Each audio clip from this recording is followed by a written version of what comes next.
Então, gente, a gente vai dar início, então, sobre falar um pouco a respeito, com mais detalhe, né, da imunidade adaptativa, como é que ela acontece. Então, vamos começar hoje falando um pouco a respeito do reconhecimento, como é que se dá o reconhecimento de antígeno e a importância dos anticorpos e dos receptores celulares. Bom, tudo está relacionado exatamente a essa questão dos mecanismos da memória imunológica. A gente já falou um bocadinho isso aí na primeira parte da disciplina, né, que falando sobre o que seria a memória imunológica. Então a gente vai entender um pouco mais de como é que se dá a formação da memória imunológica e quais são os mecanismos que levam a ela. A gente tem duas células que são extremamente importantes para essa elaboração dessa memória imunológica, são os linfócitos B e os linfócitos T, tá?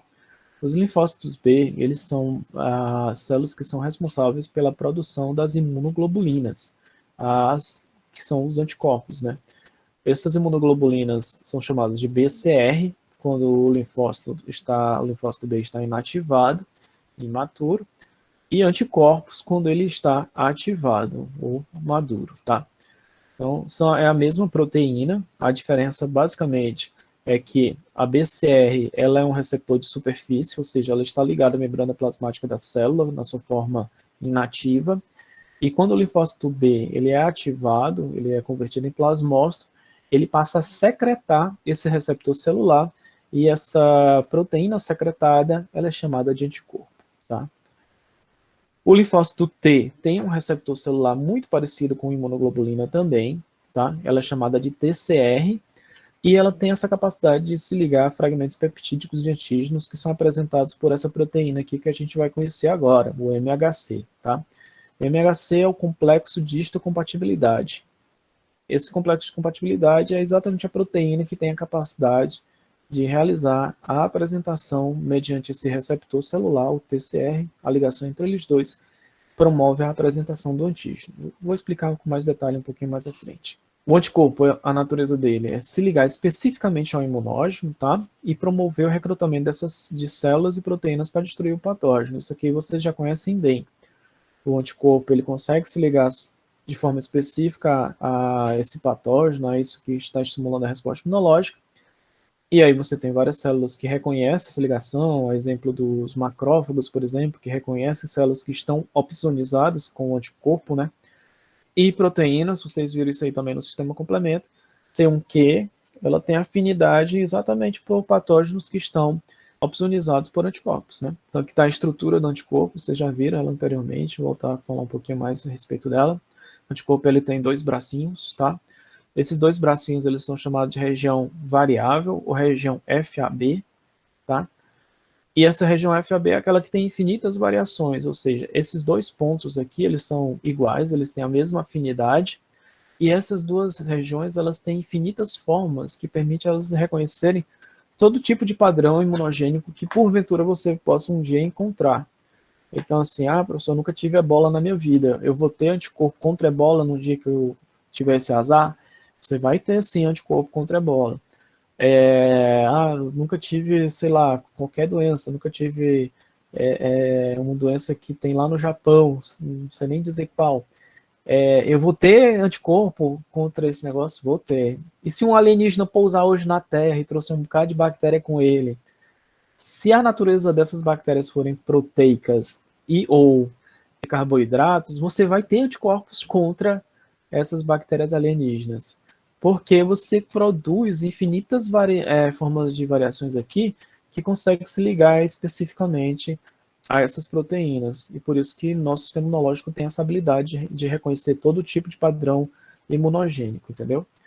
Então essa região variável ela tem essas infinitas variações de ligação. E essa região aqui é chamada região C, ou região constante. Essa região constante ela tem somente 5 variações, 5 subclasses. E ela vai determinar de que forma o anticorpo vai trabalhar, tá? Então, temos 5 variações de anticorpos e cada uma tem um comportamentozinho diferente um do outro, da forma como ele age. Aqui estão as cinco formas, são chamados isótipos, tá? A IgM, a IgD, a IgA, a IgG e a IgE, tá? Aqui ele é no microscópio. esses anticorpos, todos eles têm essa região de dobradiça, e essa região de dobradiça permite que o anticorpo consiga dobrar realmente, fazer vários ângulos de ligação com os antígenos. Toda vida que um anticorpo se liga a um antígeno, a gente chama isso aqui de imunocomplexo, tá? Essa bolinha vermelha aqui seria o antígeno, tá?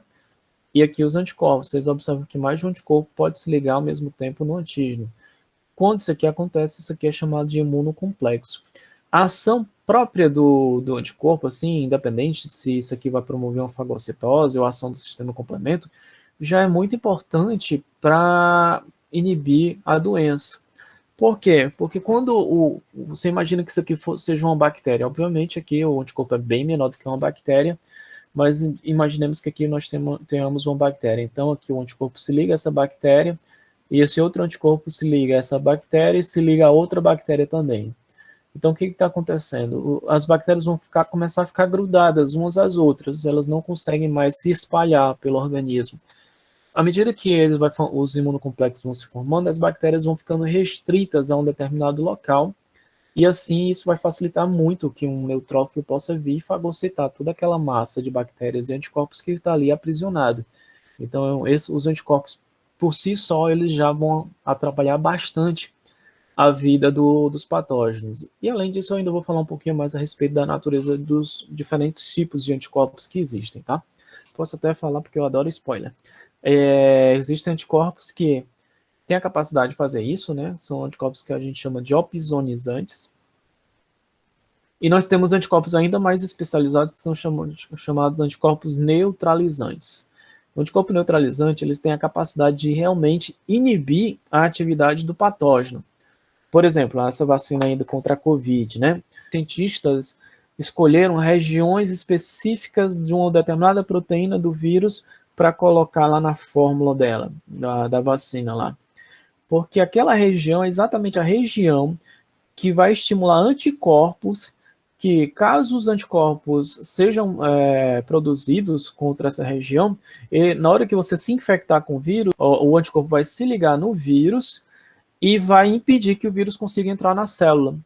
Então, quando o anticorpo tem essa capacidade de inibir a ação do patógeno por completo, a gente chama isso aí de anticorpo neutralizante, tá? Então, são anticorpos muito mais eficazes do que ele só opsonizar. Que quando ele opsoniza, ele vai facilitar o processo de fagocitose. Isso é importante, claro. Mas quando ele, além de opsonizar, ele impede a ação daquele patógeno, então ele é muito mais eficaz. Então, quando você tem a produção de anticorpos neutralizantes, isso quer dizer que a eficácia ali do teu sistema imunológico, ela está muito maior do que só tendo anticorpos opsonizantes. Bom, aqui é a TCR, tá? Então ela tem, vocês observam, uma estrutura bem parecidinha com o anticorpo, tem a região constante, tem a região variável também, só que ela não tem aquelas duas cadeias, né? Só uma região de receptor. Enquanto o anticorpo ele tem duas, né? A TCR só tem uma. Também apresenta, como eu falei, a região variável, a região constante.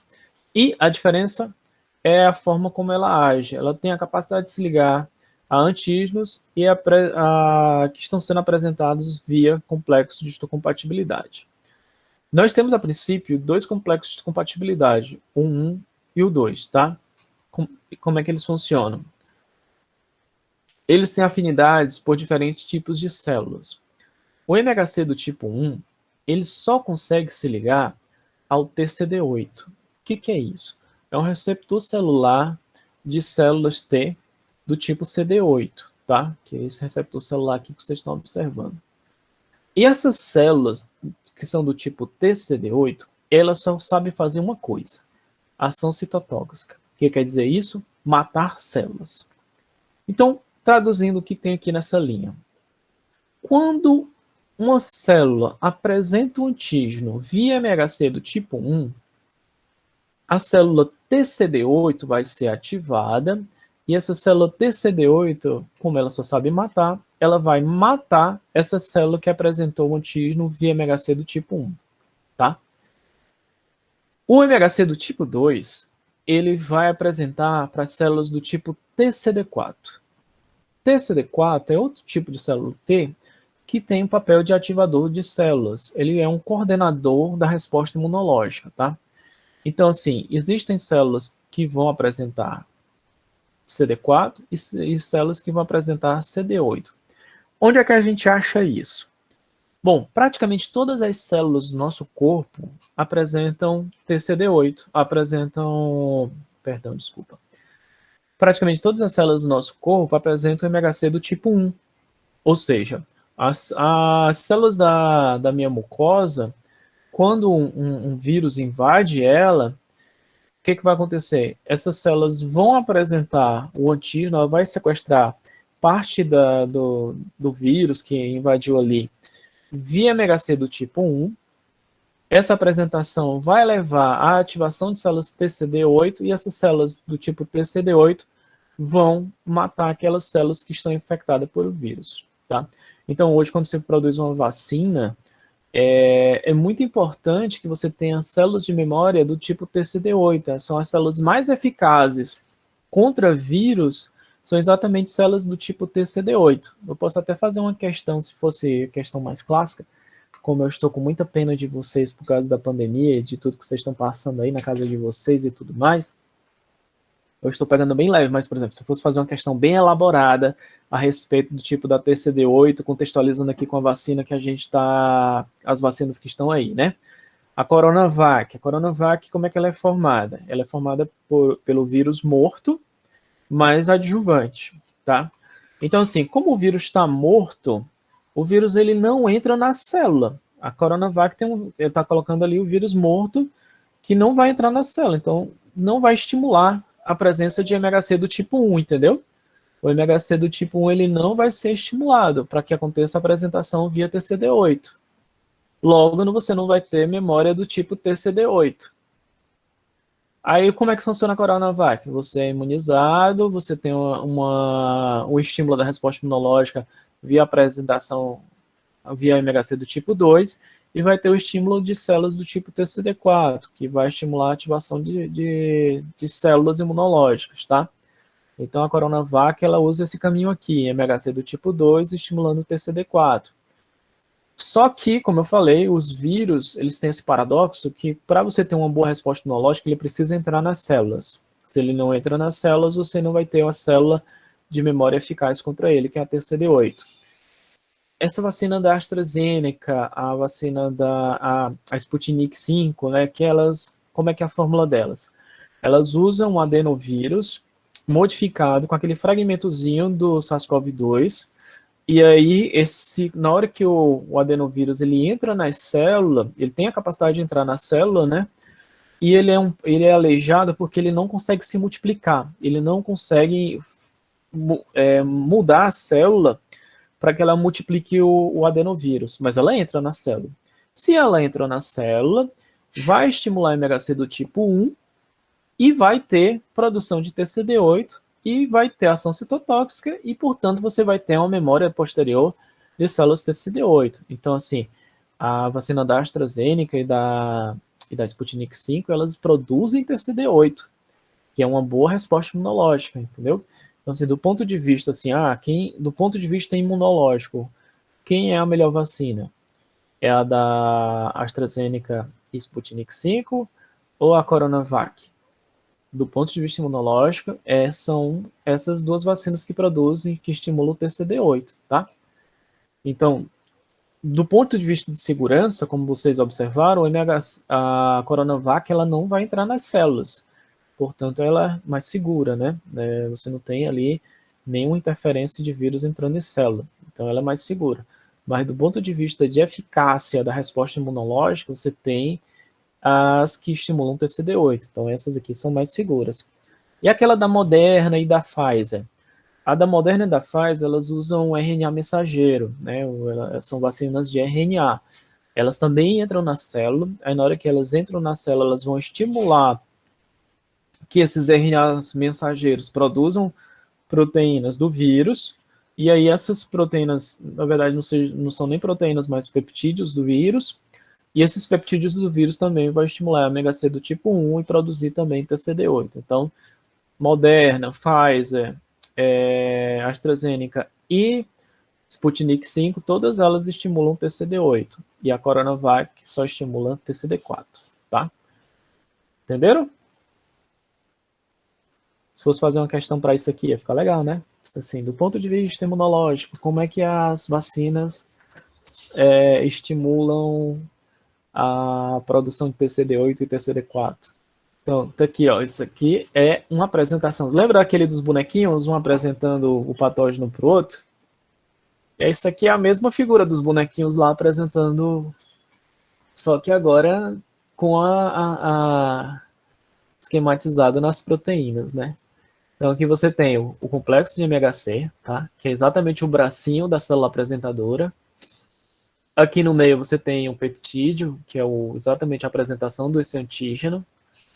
Esse receptor aqui, a TCR, que reconhece exatamente as características antigênicas. E, sendo uma célula apresentadora, ela tem um coestimulador, né? No caso aqui, é um CD8, tá? Então aqui ele tem o coestímulo via TCD8, tá?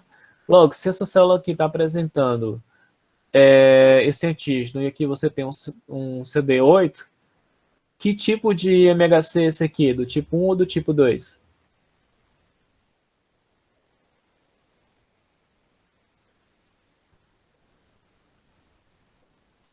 Anda, meu povo, responde um.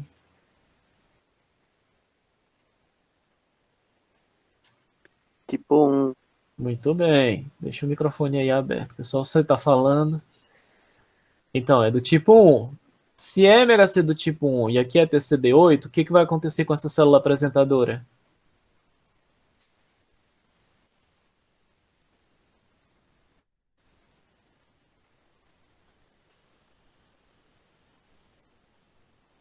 Qual é o resultado dessa apresentação aqui?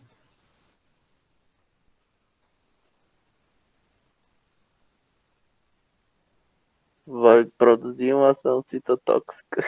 Muito bem. Então é isso mesmo.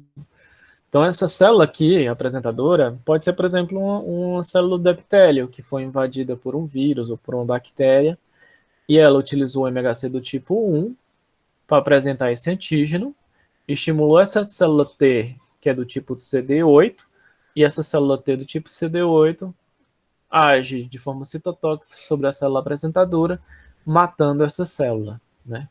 Eu até vi um meme um dia desses aí, bem engraçadinho, sobre exatamente esse comportamento, né? Que a célula apresentadora pedindo ajuda, né? E com um ladrãozinho, você já deve ter visto esse meme, com um ladrão com uma faca no pescoço dela, e vem um cara para salvar e dá um tiro na célula. Então, assim, o sistema imunológico trabalha desse jeito. Aí o ladrão fica assim, o quê? O que aconteceu aqui? Então, o sistema imunológico trabalha exatamente desse jeito. Ela mata a célula que está apresentando o antígeno. Por quê? Porque o antígeno, se está dentro dela, está dependendo dessa célula, e no que essa célula aqui morre, o antígeno morre junto com ela, né? Bom, a distribuição do MHC do tipo 1 e do tipo 2, ela é mais frequente, tá? Vocês observam que nas outras células ele não está completamente ausente, mas ele é mais frequente exatamente nas células que a gente chama de células apresentadoras profissionais, tá? Então, quem são elas? As células B, os macrófagos e as células dendríticas. Elas são as 3 células apresentadoras profissionais, tá? Que utilizam a via MHC do tipo 2 para realizar a apresentação do antígeno e estimular as células TCD4. Depois eu vou falar um pouco mais de detalhe a respeito das células TCD4, porque elas ainda vão se diferenciar em 2 tipos também, TCD4 do tipo 1 e TCD4 do tipo 2, tá? Mas não é nada difícil não. Enquanto o MHC do tipo 1, eu falei para vocês, ela está presente praticamente em todas as células do nosso corpo. Obviamente, algumas células elas vão apresentar bem menos MHC do tipo 1, por exemplo, células nervosas, elas são consideradas tecido imunologicamente privilegiados, quer dizer que quando elas são infectadas, normalmente elas não vão desencadear nenhum tipo de resposta imunológica contra elas, e assim, mesmo que ele tenha um patógeno dentro dela, essa resposta imunológica não vai levar a uma ação citotóxica contra elas, tá? essas células, depois que estão estimuladas aqui pela célula, pela apresentação antigênica, né? Então aqui a célula apresentadora interagindo tanto com CD4 e CD8, esse maisinho aqui significa ativação, tá? E aqui a célula virgem, né, sendo ativada. Então, na hora que ela é estimulada e ela é ativada, ela vai passar pelo processo de ativação. Esse processo de ativação leva à produção de citocinas que vão estimular o processo de expansão clonal delas. O processo de expansão clonal consiste na multiplicação sucessiva dessa célula em vários e vários clones. Nesse processo de expansão clonal, leva também um processo chamado de diferenciação. Essas células elas vão estimular cada vez mais a formação desse receptor.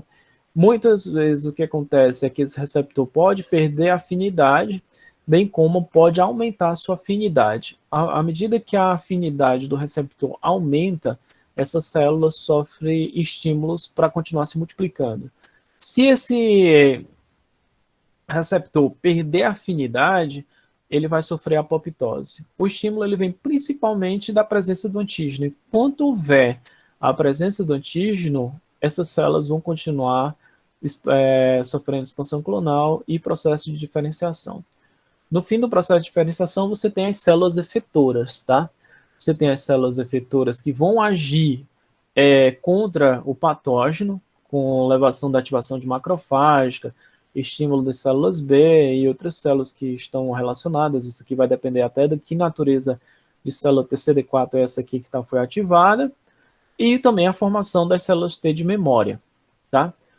E do mesmo jeito vai acontecer para as células B. O mesmo vai acontecer. Você vai ter aqui as células B de memória, do mesmo jeito, e você vai também ter células T do tipo CD8 efetoras que têm ação citotóxica, né? Então, a eliminação das células alvo que estão infectadas e também a ativação macrofágica. Então, esse aqui é o caminho que leva ao processo de ativação e diferenciação até a formação de células efetoras após o estímulo via imunidade adaptativa, tá? Bom, as células TCD8 vocês entenderam direitinho, porque vocês entenderam que o comportamento delas se restringe a matar as células que estão infectadas. Se uma célula fez a apresentação via MHC do tipo 1, vai ativar as células TCD8 e o comportamento dela vai ser eliminar a célula-alvo que está infectada. Aonde é que tem MHC do tipo 1? Praticamente todas as células do nosso corpo. Afinal, praticamente todas as células do nosso corpo elas podem ser invadidas por um parasita e, portanto, essa célula pede socorro, né? Estou sendo invadida, e o comportamento da nossa resposta imunológica é matar essa célula que foi infectada. Porque na hora que ela mata a célula infectada, por consequência, acaba matando o parasita que está dentro dela e aí elimina. Um ato de altruísmo celular, porque ela convoca a autodestruição dela e vai levar o patógeno junto nesse processo. Tá? Então agora vamos entender um pouco mais desse processo da resposta imune adaptativa, entendendo o comportamento dessas células T. Então, você tem aqui as 3 células profissionais, né, da apresentação, que eu falei, as células dendríticas, os macrófagos e os linfócitos B. Quando a apresentação acontece via MHC do tipo 1, leva à ativação do linfócito TCD8, que vai ter ação citotóxica, tá?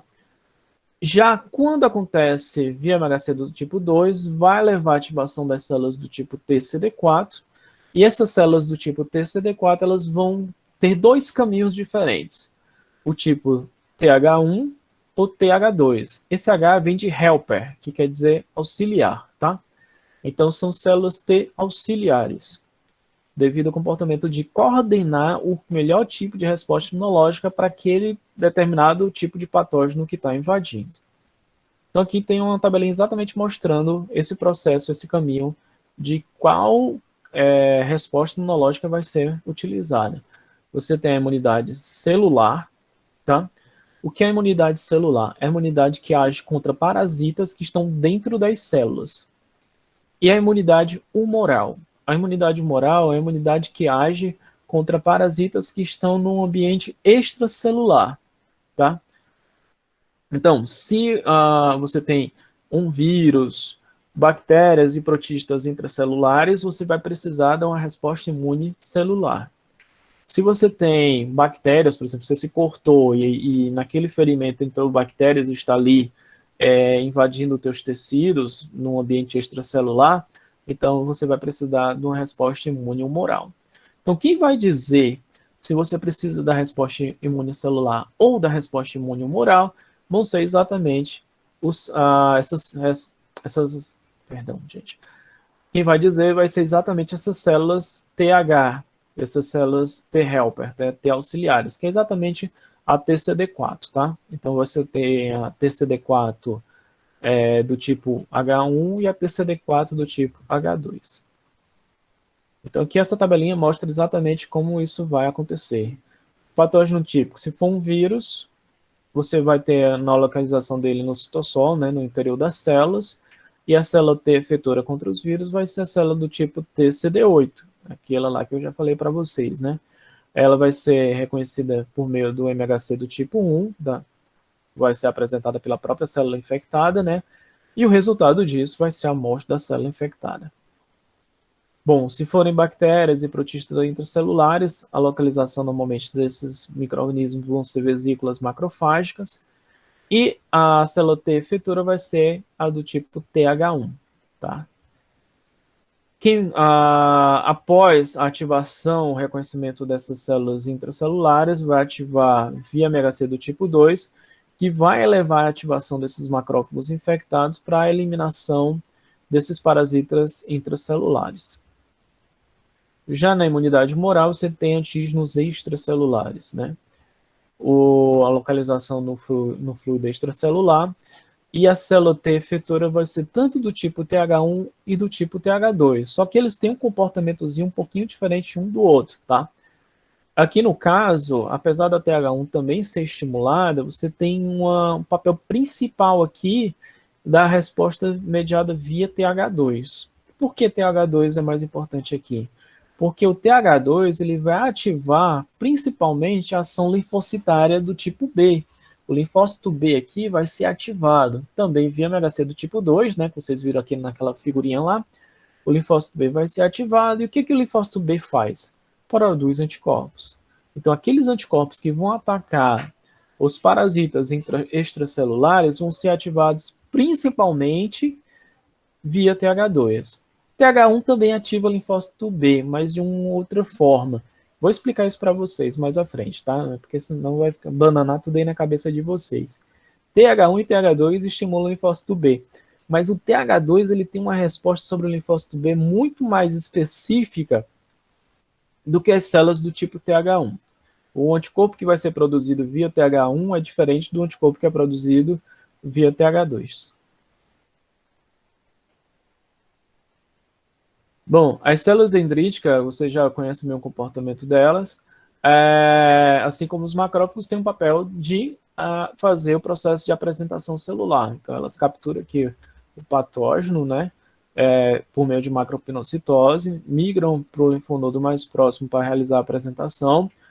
Quando elas reconhecem, através das pumps, a presença de pumps nesse antígeno que foi capturado, ela vai expressar o coestimulador, e na presença do coestimulador vai ter ativação linfocitária. Após esse processo de ativação linfocitária, as células que foram produzidas vão migrar pelo organismo até proliferar num local aonde elas vão se tornar células efetoras e aí agir sobre o patógeno que está para qual elas foram estimuladas, tá? Então aqui nós temos exatamente, acho que eu já mostrei até essa figura para vocês em outro momento. Então você tem aqui esse processo de captura de corpos estranhos, né? Você tem aqui uma proteína não bacteriana, no caso, o macrófago fazendo a fagocitose e apresentando via MHC aqui. No caso, como ele está em uma célula apresentadora profissional, ela vai apresentar via MHC do tipo 2. Ocorre aqui a apresentação, a célula T recebendo um estímulo. Como essa proteína não é bacteriana, não vai apresentar o coestimulador. Então, aqui a CD28 não recebe aqui o coestimulador, a B7, né? e aí não vai ter ativação, vai ser uma célula T anérgica, né? Anérgica é porque não houve a ativação dessa célula, tá? Já aqui o macrófago fagocitando uma bactéria, apresenta aqui o antígeno dessa bactéria, apresenta o coestimulador, você tem aqui o primeiro sinal do reconhecimento da célula T, tem o coestimulador aqui dando o segundo sinal, e, portanto, essa célula T vai proliferar, vai se diferenciar e vai depois, posteriormente, se tornar uma célula efetora para eliminar essas bactérias. No caso aqui, pode acontecer essa situação, tá? Onde você tem proteínas não bacterianas sendo fagocitadas junto com células bacterianas, e você pode ter o reconhecimento cruzado, aonde você pode estimular a resposta imunológica contra proteínas de outra origem, né? Que não é um antígeno não bacteriano, ou não imunogênico, que normalmente não seria imunogênico, como aqui no primeiro caso, e aí você realizar a ativação linfocitária. Isso aqui muitas vezes pode levar à ocorrência de doenças. Quando eu chegar na terceira unidade, eu vou falar para vocês, vou explicar as situações onde isso aqui acontece e onde isso aqui pode ter um efeito deletério sobre o organismo.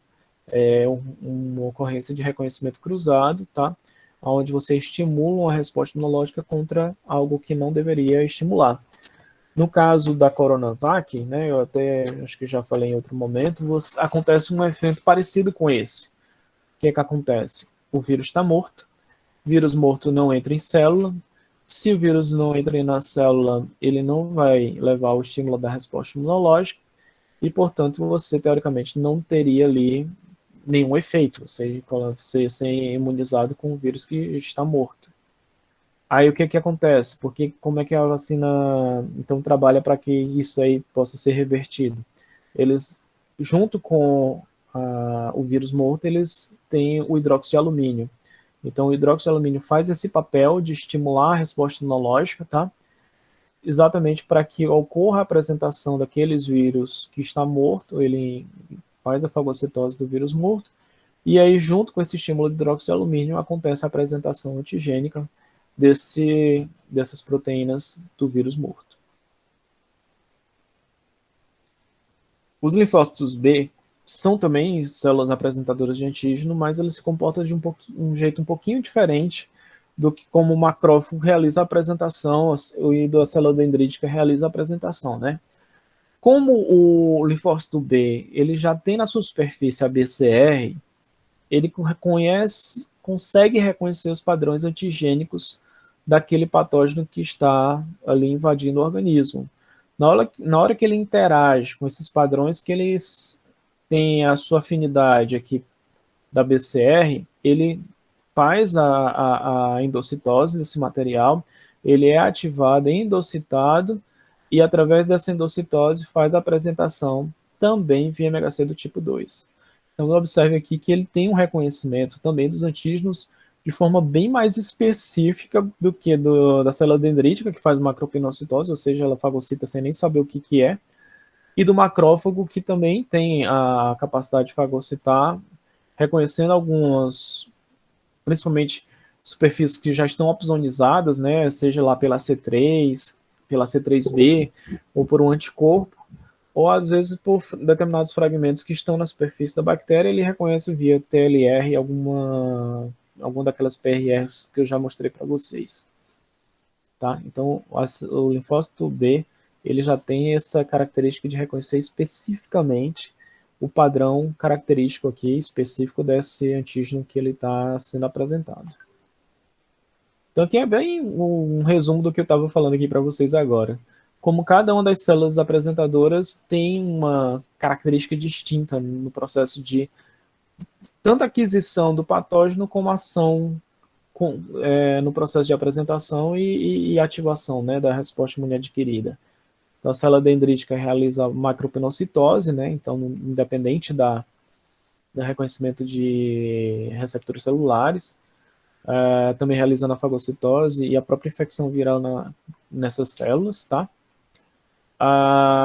O macrófago, ele fagocita e ele tem preferência principalmente por patógenos que estão opsonizados, então se essa célula estiver marcada, ele vai ter vários receptores celulares que reconhecem essa marcação, essa opsonização, e as células B reconhecem através de receptor antígeno específico. Então essas BCR já reconhecem o padrão característico desse patógeno. Então se essa BCR ela for específica contra esse patógeno, ela vai reconhecer e vai ser ativada. Nas células dendríticas, a expressão de ômega 6, obviamente, é baixa nos tecidos tissulares, né? Lembra que ela é a fofoqueira lá no tecido tissular. Nos tecidos periféricos, ela está só fazendo fagocitose, ali a macropinocitose. E quando ela migra para o linfonodo mais próximo, ela vai deixar de ser uma célula fagocítica e se tornar uma célula apresentadora. Por isso que é baixa nos tecidos tissulares e elevada nos tecidos linfóides. Os macrófagos, a expressão do ômega 6 se torna induzível na presença tanto dos patógenos quanto por estímulo de citocinas. E as células B também é constitutiva, que já normalmente é elevada, mas melhorando ainda mais quando ocorre esse tipo de estímulo aqui. Nas células, o coestimulador, né, é constitutivo também nas células dendríticas, linfóides, maduras e não fagocíticas. E nessas outras duas também, elas são induzíveis posterior ao reconhecimento de padrões associados ao patógeno. Os antígenos apresentados podem ser de várias naturezas, eles podem ser peptídeos, antígenos virais ou alérgenos. Nos macrófagos, antígenos particulados, patógenos intra- e extracelulares. E nos linfócitos B, esses antígenos podem ser solúveis, podem ser toxinas e os vírus, né? A localização das células dendríticas é ubíqua em todo o corpo, então você tem células dendríticas desde o tecido nervoso até a sua pele. Os macrófagos são presentes nos tecidos linfóides, tecidos conjuntivos e cavidades corporais, e os linfócitos B em todos os tecidos linfóides e no sangue periférico. Então vocês observam que são 3 células apresentadoras e cada uma tem um comportamento assim, desde a aquisição do antígeno até a localização distinto. Então você tem acaba tendo células apresentadoras que cumprem todas as possibilidades possíveis desde o tipo de antígeno até a forma de como você adquire esse antígeno, né? Se ele tiver, por exemplo, antígenos já particulados, entendeu? Fragmentados, você tem uma célula que consegue capturar esse tipo de antígeno. Então, quando essas células são ativadas, uma coisa interessante vai acontecer. Normalmente, essas células T, elas já têm um receptor de afinidade moderada na sua superfície. Então, na hora que ela é estimulada, ela é ativada, ela vai produzir a interleucina 2 e, ao mesmo tempo, vai produzir um receptor celular de afinidade alta e ele vai ter um feedback positivo sobre ela mesma. Essa citocina vai estar sendo liberada, vai interagir com esse receptor que vai estimular a multiplicação dessa célula, levando a um ciclo de feedback positivo. Então, isso aqui é que vai levar ao processo de proliferação celular, esse feedback positivo. Ele produz a citocina, produz o receptor e isso vai induzir o processo de proliferação. Aí você deve estar pensando, professor, que coisa doida, como é que a célula produz uma coisa que vai estimular ela mesma e quando é que isso vai parar? Quem é que vai dizer isso? Não, tá bom, né? Pode parar de se multiplicar. Existem mecanismos celulares que são ativados no momento em que essa célula também é ativada. Esses mecanismos induzem o processo de apoptose dessas células depois de algum tempo. E quem vai inibir essa apoptose vai ser exatamente o estímulo do patógeno. Enquanto a célula estiver sendo estimulada na presença do patógeno, a apoptose dessa célula não acontece. Então, assim, ela vai proliferar, então você vai ter um boom de células que estão ali sendo produzidas para agir contra um determinado tipo de patógeno que está invadindo. Então, e depois, como é que essas células vão parar de se multiplicar? Como eu falei, elas ativam, no momento em que elas são ativadas, elas ativam essa via apoptótica, e essa via apoptótica só vai funcionar, ou seja, a célula só vai morrer depois que ela não tiver nenhum estímulo de patógeno presente. Isso é bem interessante, que também pode ser observado em exame de sangue. Quando você, por exemplo, o médico passa um exame de sangue, então você estou me sentindo mal, não sei o que e tal. aí ele passa um exame de sangue. Quando você pega lá e tiver, por exemplo, com uma virose, né, é bem característico dar uma linfocitose. Você tem uma taxa de linfócito muito alta durante uma infecção viral. E aí, mesmo depois de alguns dias, se você for fazer um exame de sangue novamente, você vai ver um nível de linfócito ainda bastante elevado. Mas aproximadamente aí depois de um mês, depois que você já se curou, já passou o processo de convalescência e tudo mais, você vai ver que aquela linfocitose acabou. Você não tem mais altos níveis de linfócitos, os níveis de linfócitos voltaram ao normal. O que aconteceu com aquele monte de linfócito que eu produzi? Eles sofreram apoptose. Aquele estímulo que ele tinha para se manter se multiplicando e para se manter circulando na corrente sanguínea acabou. Você se curou, não tem mais patógeno e, portanto, ele sofre apoptose. Então, todo linfócito que é ativado, ele liga o reloginho da morte dele. E aí, quando ele terminou o trabalho dele, ele sofre apoptose. Do mesmo jeito acontece com as células do tipo TCD8. Ó.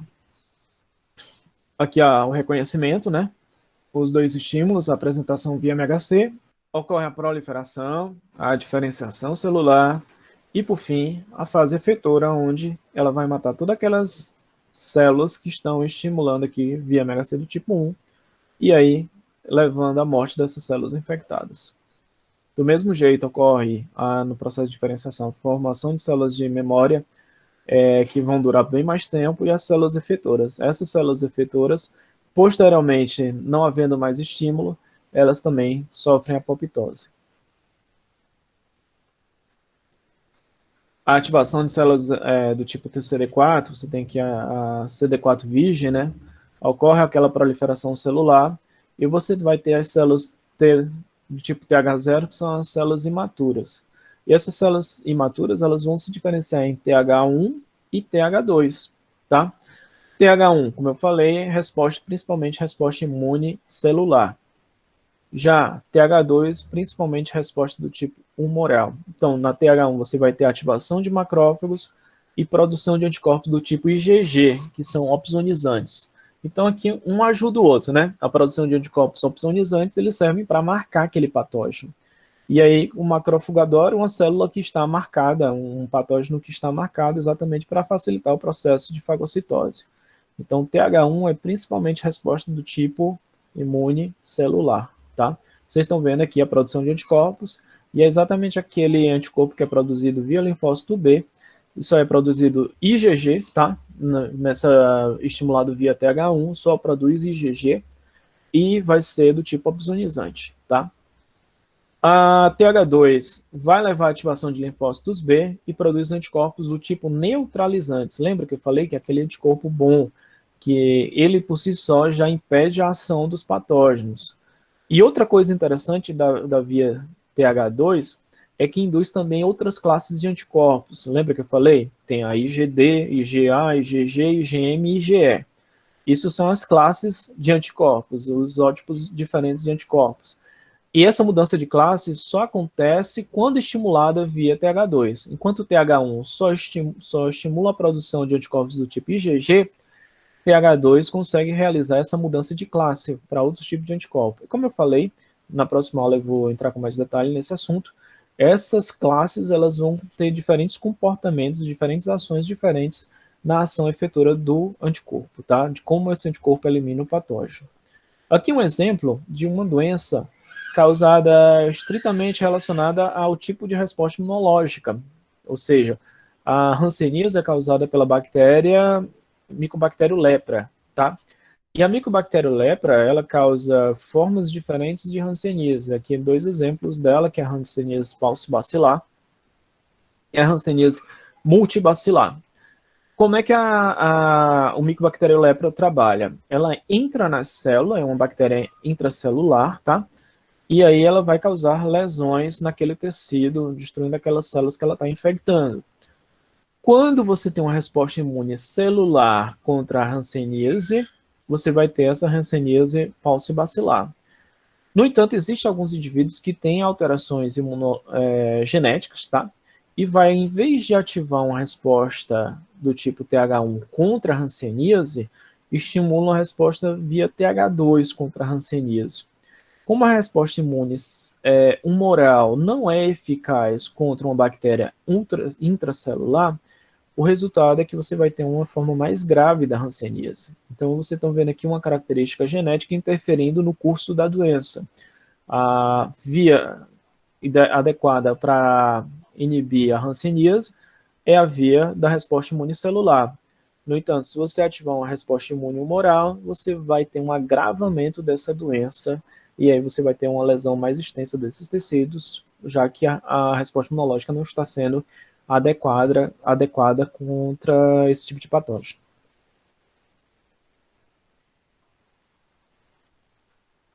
E aqui é um resuminho, tá?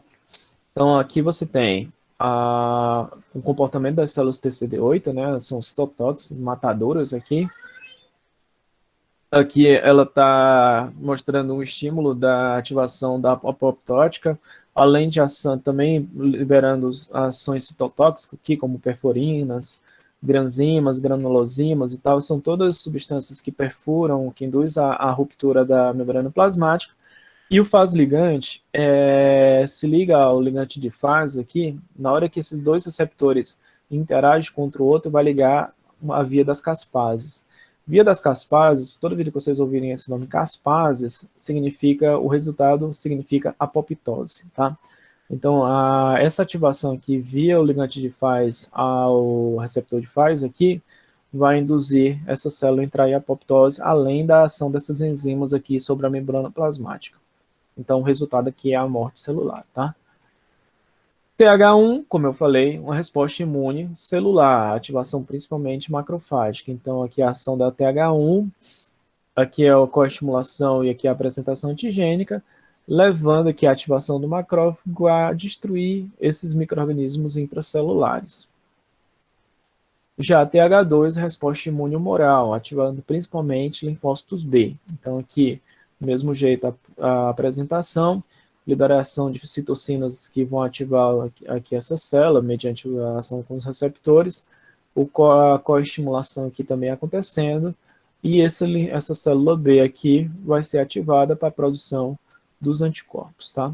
Então, o que vocês aprenderam hoje aqui, como acontece a resposta imune celular, né, mediada tanto pela CD8 quanto pela CD4, CD8, ação citotóxica, CD4 via TH1, e a resposta imune humoral, que se baseia exatamente na eliminação de patógenos extracelulares, mediada a ativação do linfócito B para a produção de anticorpos específicos e com capacidade neutralizante, mediada via TH2.